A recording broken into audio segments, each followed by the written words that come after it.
Associate Director of Transfer Services? No, it's Director of Transfer Recruitment and Retention. Boom! That's what I'm talking about. Welcome to the Transfer Nation videocast and podcast. Transfer Nation aims to create a network and community of educators who work with and advocate for transfer and post-traditional college students. Our mission is to build community, transform culture, and empower success for transfer educators and students by sharing resources and celebrating all things transfer.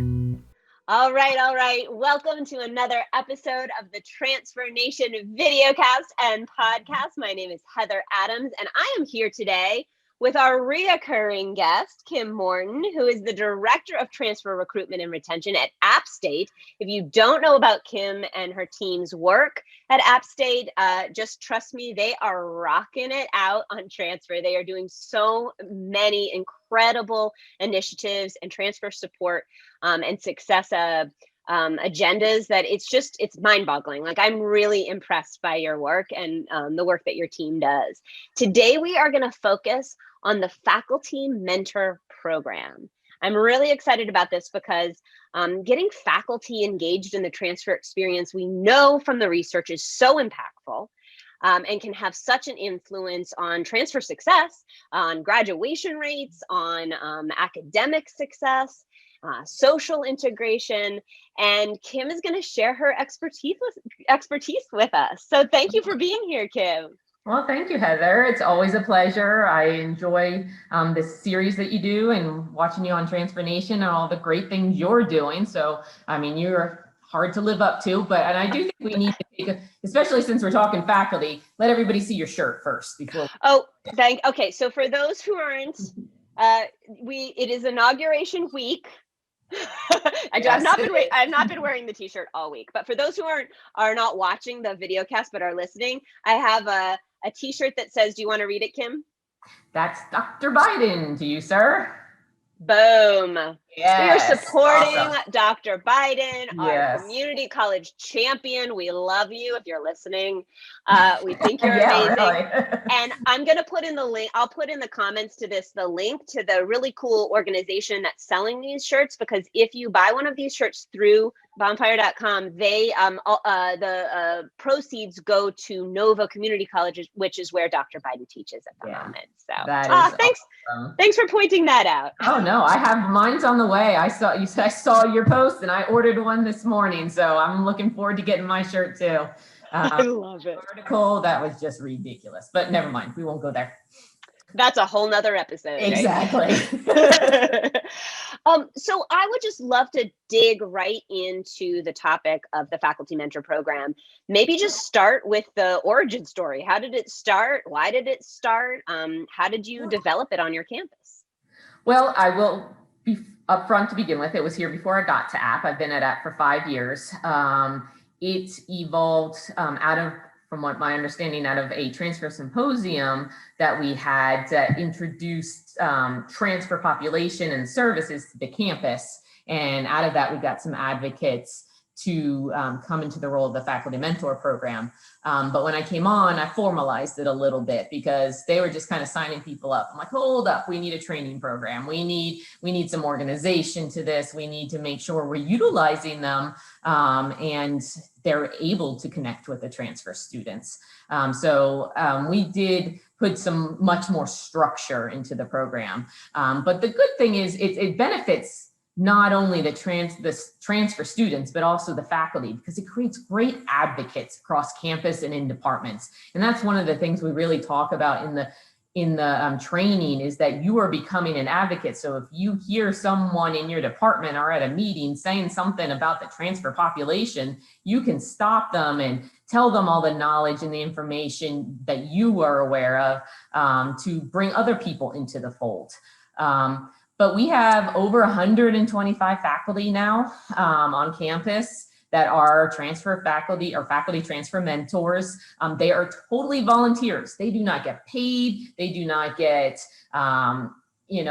credit time for this. They are just totally volunteering their time to be a faculty transfer mentor. And I find that most of them there's two main reasons people raise their hand to become a faculty mentor. One, they were a transfer student themselves, and we get that a lot, that they are like, I remember what it was like, and I want to be here for these students as they're going through, because over 25% of our population are at Appalachian are transfer students. So a lot of students in their classes, especially in certain majors, we see a lot going in those like psychology, biology. And so we have more transfer mentor or faculty mentors in those majors just because of they see more. And that's what the other reason is a lot of them become mentors, is because they're seeing those students they're an advisor to those students, or they're a faculty mentor, or they're staff. We have a lot of staff that have signed up. It's called faculty mentor program, but I'd say a quarter of them are staff as well. And they are across their administrative assistants in some of the academic departments. They might be in housing, they might be in campus activities. They're just like all over, and they just want to be advocates for our population. So that's really cool. Oh my gosh, that's so cool, because as we know, it can't be one person on campus who's serving transfers, especially with a population the size of yours of transfers at your institution. It needs to be the whole institution and create this culture. I love that you're developing transfer change agents across the campus, staff and faculty, and creating, kind of spreading that awareness and that inclusivity training, if you will. Mm-hmm. So how do staff and faculty find out about it? How do they know how to get involved? Sure. So there's a few ways we do it. We are part of the faculty orientation program. So I get in front of all the faculty and tell them about this. Now they're usually similar to our students. They're drinking from the fire hose too, but I give them a flyer, say, I know it might not be this semester, but a year from now, think about it. And so I will have people come to me a year in or so and say, okay, now I want to be a faculty mentor. So we put that bug in their ear very early. It's simple things like we have a workshop, like a professional development page. And so I make sure all of my stuff is both on the main professional development page. And then we have one through the Center for Academic Excellence. And I, partner with them to make sure it's advertised through them as well. We have an email digest that goes to everybody once a week. Though that gets quite bogged down. And really, truthfully, the biggest one is just references and recommendations from other faculty mentors. They might hear from their colleagues that they're in this program, or someone's talking about transfer and they say, well, you should do this. I'm doing this. I'm a mentor. You should become a mentor.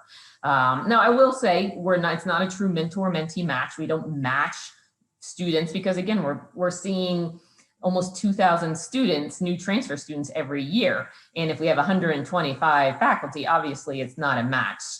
So the word mentor is a little confusing there. So I don't want anyone to say, how did they do that? But we do get the students in touch with the faculty in multiple ways through comms, through the admissions funnel. We start emailing them about this faculty mentor program early on, as soon as they get admitted to the institution. We want them to reach out because, as we know, when transfer students are deciding where to go, they want to know how much it's going to cost, how long it's going to take, and what classes they have left to take. And so the faculty are the key people to get them that information. And these faculty have raised their hand and said, I'm happy to meet with students. I'm happy to help them through this. We also want them to encourage them to get involved beyond the classroom. So research opportunities, internships, other ways that they can add to their resume or to the grad school application. And some students coming from certain schools, smaller schools, community colleges, they might not know how to do the research and find the research opportunities. And that's where these mentors can make those connections. I love that. I was actually going to ask how the students got involved and how they found out about it. So yeah, it's so hard to do a mentor program where you're pairing people one-on-one, but this also gives students a chance to exercise their own agency, and kind of reach out and do that, encourage them to really help themselves in that academic transition. So you had mentioned a training, how I feel about trainings and professional development. And so I'm really interested in what this training is and what it looks like and how it might change if you're talking to staff or faculty or even student staff if you've trained student staff, and what are the elements of that training? Sure. I want to jump back 1 second though, and I also say that these faculty mentors, I give them a list of all the new students, and they actually outreach to them as well. So at the beginning of every semester, I send it out about a week prior to the start of the semester to the faculty mentors, and they'll reach out to the students that are in their major and say, hi, I'm a faculty mentor. Please let me know how I can help. Here's my office location, stop by. We've tried some socials where we'll pull new students with the mentors together. And obviously COVID's not allowing that to happen very well this year, but we'll get back to it in the future. But as for the training, yes, it is a required 90-minute training and no one gets out. I've had quite a few deans and directors say, hey, yeah, just put my name down. I'm happy to serve. And I'm like, sorry, you got to sit through the training. So I make them do the 90-minute training. I prefer it in person. Obviously this year I've been doing it virtually, but I feel like it's usually small. It's 5 to 10 people in a room. So it's good. We can have the conversations. And I kick it off by everybody introducing themselves, why they want to get involved. Were they a transfer student? So that we can get to know who in the room has what experience and why they're doing it. But there's some major parts of it. So one, we talk about transfer nationwide. So I bring in some data from nationwide to let them know how many times students transfer, where they start from, where they go, just so they can see the big picture. Then I bring it down to North Carolina and then to App with all the data, talking about the different populations, talking about, especially at App, going through what is our average age, what are our top transfer institutions, majors, so that they can see where it is and that sort of stuff. So that takes a good chunk of 20, 30 minutes or so going through that. But then we get into just some of the feelings and the survey results we've gotten through students about what their experience has been and what faculty mentors can do to alleviate that. We talk about both in the classroom or in their office and just generally university-wide. One of the things I always like to say is, we have this in higher ed, we like to say, welcome class of 2024, we're so happy. And then the transfer students are like, what about me? I'm not going to be here for 4 years. And so it's just making sure you have that transfer language and point of view and that you're welcoming. I'm not saying don't welcome them, just say welcome to App State instead of welcome to the class of. And so getting rid of those old traditions that no longer apply to majority of students. I always point out to them, even our first years come in with a lot of credit and may not be here for 4 years. So we talk about that. We talk about just transfer in general, vertical, horizontal transfers, getting them to understand that, the barriers, why students transfer. And then I always bring them back into the conversation. So especially the ones that came as a transfer, why did you transfer? How was your experience? And so that they can talk about it as well to the group. And so I think that's what makes it a really valuable training. So they understand how other people besides students, what their colleagues experienced along the way. It does seem like those experiences, the sharing of experiences, whether it's a student story or whether it's a staff story about their journey or their interaction with a student, just makes all the difference in the world in terms of relating it. And maybe it's just because as we were talking about earlier with human connection, and maybe it's just because we like to kind of connect and understand each other through telling stories and through sharing stories and sharing how an experience is for us. But I've always found that when I bring kind of student stories into it, or even students, a student panel into the training, or a student worker who share your experience, since you're here and you want faculty to know. And faculty, I was going to ask you about the challenges working with faculty, because I've had this conversation with a couple of folks who are interested in getting faculty involved with the transfer community. And I think sometimes if you're working in student services and not academics, or you don't have a lot of interaction with faculty, it can be a little intimidating, or you can kind of feel like, oh, how do I bring faculty in on this? How do I get them engaged in a training? How do I have them sit for 90 minutes and feel like it's something that really is going to influence and impact their behavior in the future? Any thoughts on that? Like, are there challenges that you've run into? It sounds like you have a really open and communicative and willing faculty. We do. I will say there's certain departments that are all in and other departments that we can't even get a foot in the door. So that does play. I try to target those departments we can't get into with emails like, a student recommended you because they think you'd be a great mentor, and things like that, play up to them. I get it, exactly, because Yeah. faculty at research universities, they're involved in their research, they're on Right. committees, they've got a million things on their plate. Teaching is one of them. At community colleges, it tends to be much more focused on the classroom and teaching. Right. Yeah. Obviously, those are generalizations and don't They apply are, to and we everybody. But it is Right. is a thing that we struggle with. We are a teaching institution at App, so while we have undergraduate research, it's not as ivory tower, I guess I would say. And so there are a lot of faculty that are all in on this, and that's great. I mean, when you look at some of our departments, math, English, psychology, we have like 10 mentors in each of those because they're all in, they're jumping on.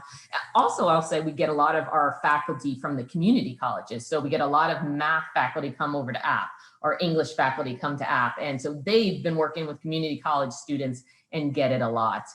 There's still some work to do to get into certain departments. We do meet whenever a new chair comes on, a new department chair, usually in the summers when a new chair starts. Our office will meet with them to introduce our office to them because it's a unique structure. Our office is online and transfer services, and we basically do all transfer relations. We do the credit evaluation, we do pre-transfer advising. We don't do advising once they get to App because that's more academic based. But everything else we do surrounding transfer. And so it's not something they may have seen at another institution. So we like to introduce that to them. My colleague Nate, who presented on the faculty mentor program as well at NIST last year, he meets with them to talk about the petition process and all the different credit side of it. And then I talk to them about this and how we need to partner with your department. And we give them a list of the mentors. And if we don't have a mentor, we're like, I guess what we need to do in your department. And that really helps them push it along. I've had chairs send out the information because when it's time to start registering for the trainings, I'll send it to my current mentor saying, hey, do you know anyone that might be interested? And if chairs, I had the biology chair last year, sent it out and I got 5 new mentors out of the biology department because the chair encouraged his faculty to get to become mentors. So it's awesome like that when we can work together across the university and there's buy-in for this population. I was actually going to ask if there's any, I love that there are community college professors who are now teaching at App State who get involved because of their experience and understanding of the community. Do you have any communication between faculty at App State and faculty and their counterparts at community college? Is there any interaction there? And maybe not through the mentor program, but maybe through admissions? Yeah. Well, there is. I mentioned the mentor program came out of the Transfer Symposium, and we've done 4 of them over the last 10 years. And one of the symposiums we did was on connecting faculty at the community colleges and faculty here in certain academic departments, especially the STEM fields is really what we focused on. Because if biology is not marking up with what biology is being taught here, there could be a deficit. And so having them teach. Some of those departments have continued the work. I'm going to brag on math again. Math in state of North Carolina at least has a great relationship with the community colleges, probably because we teach most of those math faculty their graduate program, and then they go out into the community college and teach the students. And so they have continue to work on the curriculum alignment between the 2 different types of institutions. So yeah, definitely. We also did a symposium where we got a bus, and we put a bunch of our faculty and staff on it and took it to a community college so that our faculty and staff could see what a community college looks like, because some of them have never been.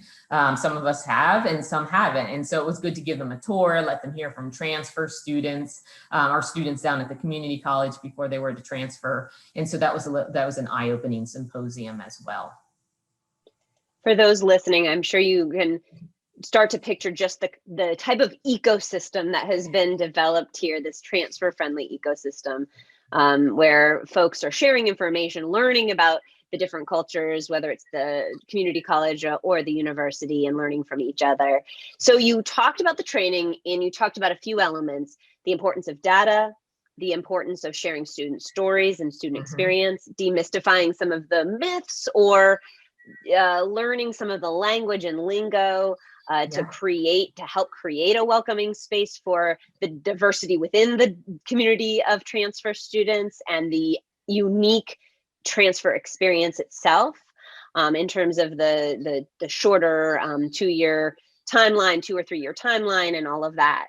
Are there other elements of the training? It sounds like you are really providing and developing skills within the faculty and the staff that take this training, so that they can then be advocates on campus, as you mentioned.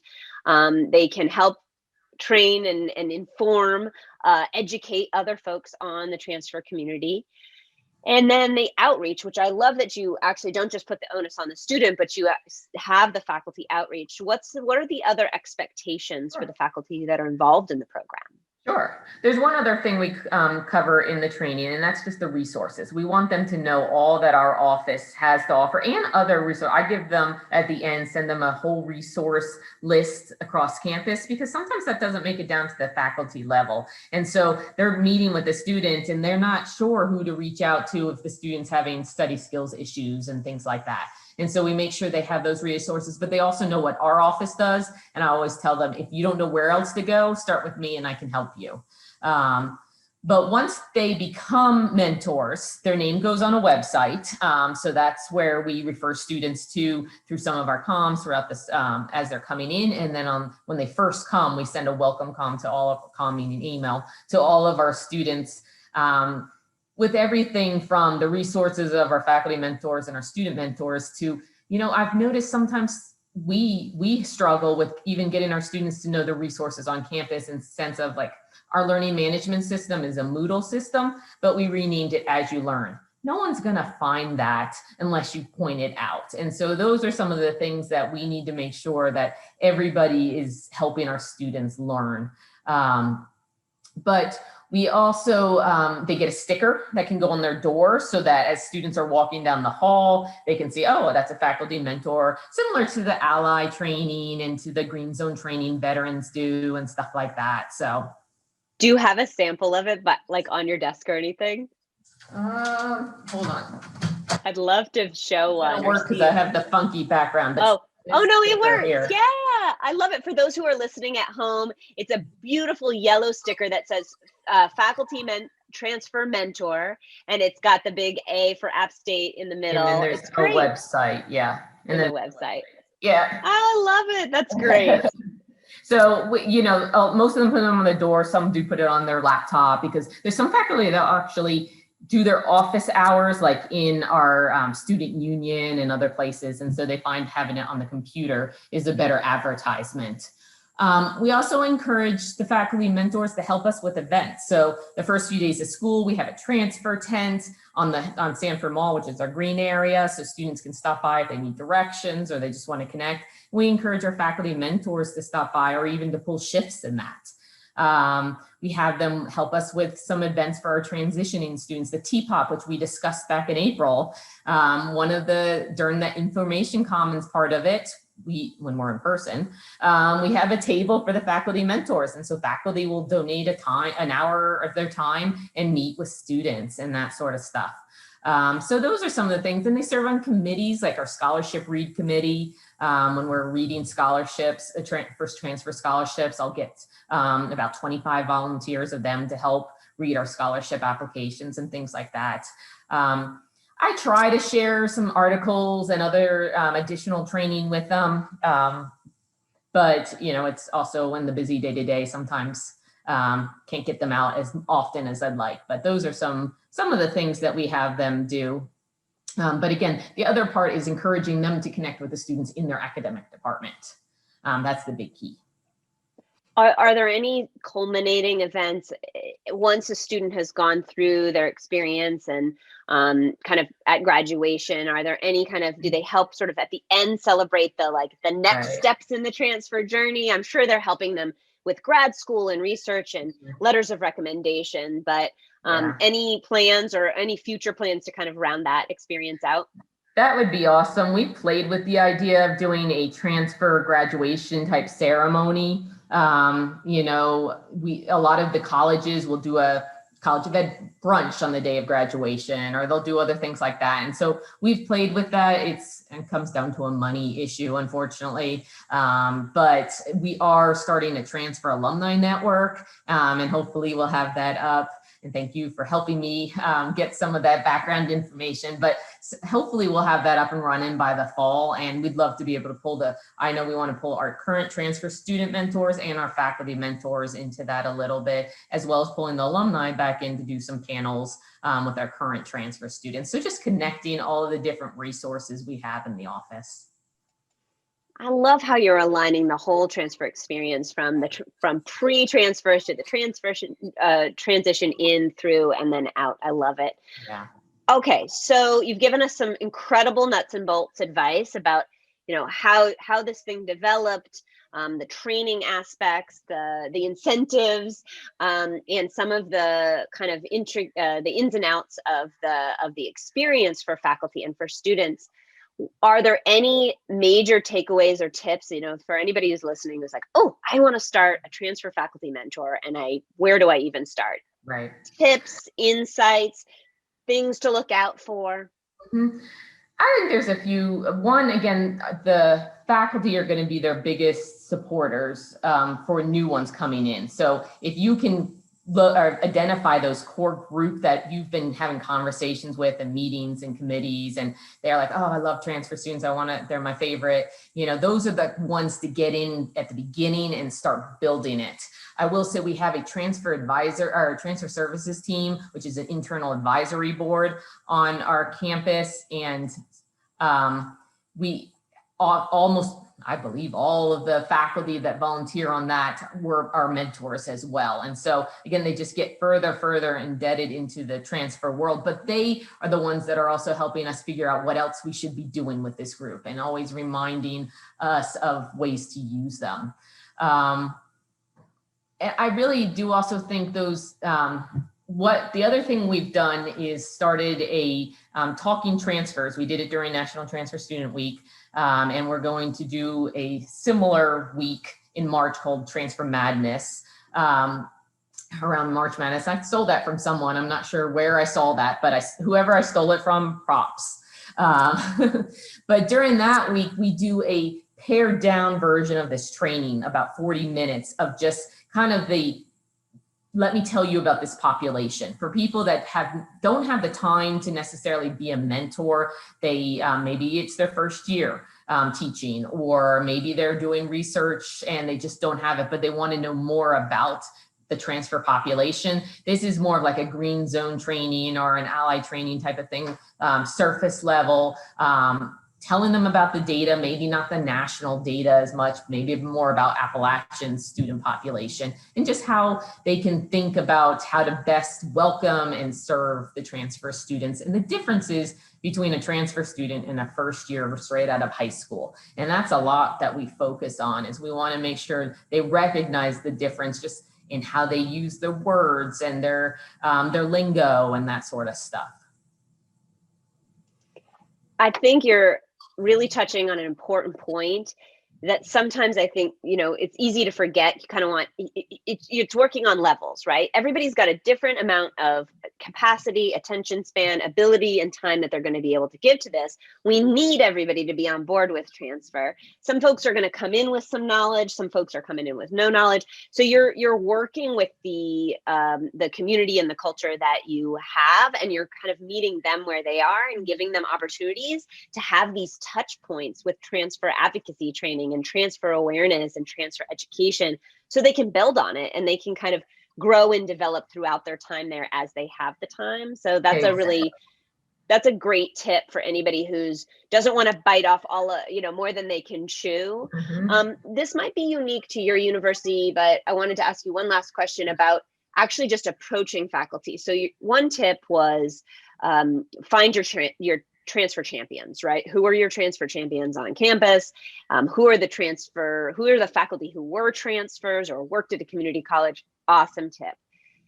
How are you getting into the faculty trainings? Like, how that seems like kind of a big, I heard that and I thought, ooh, how would I have done that? I don't know if all schools have, one faculty training or if each department does it. Every school does it a little bit differently. What was your experience with that?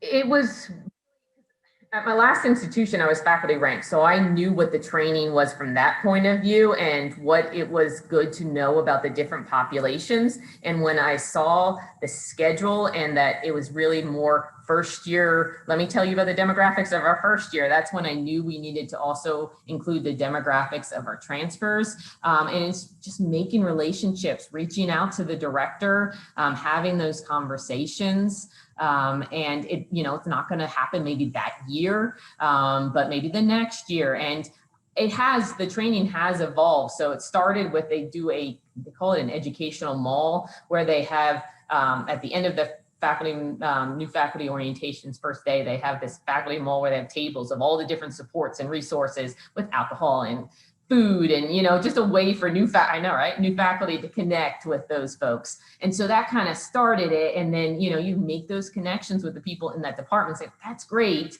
but how else could we get in front of them? Can I give them a 1 page of all of our demographics in your folder? Maybe I don't get 5 minutes. Maybe I just slip a demographic sheet in their folder that a week later, when they're reviewing the folder, they pull it out and they learn more about it. So it doesn't even have to be you getting in front of them, just getting the information in front of them. I'll also say it's important, again, back to the data, to know what are your big transfer majors. So what are the majors that are bringing in a lot of transfer students, and then focus on those first. We have 150 majors. So I'm not going to be able to go to all 150 majors, but what are our top 5? What are our top 10? Start with those, have those conversations with those departments, and then kind of work out from there. You are developing transfer advocates all over campus. I love it. I love how you really are so thoughtful in the process, and you're really giving a lot of incredible nuggets of information to the world out there. So thank you so much, Kim Morton. It's just a joy. I love that you're here as a regular guest on our Transfer Nation podcast, and it's always a joy to get to talk to you. Thank you so much for listening. To continue the transfer conversation, be sure to join the Transfer Nation Facebook group at tinyurl.com/wearetransfernation. You can also follow us on Instagram at wearetransfernation and on Twitter at transferpride.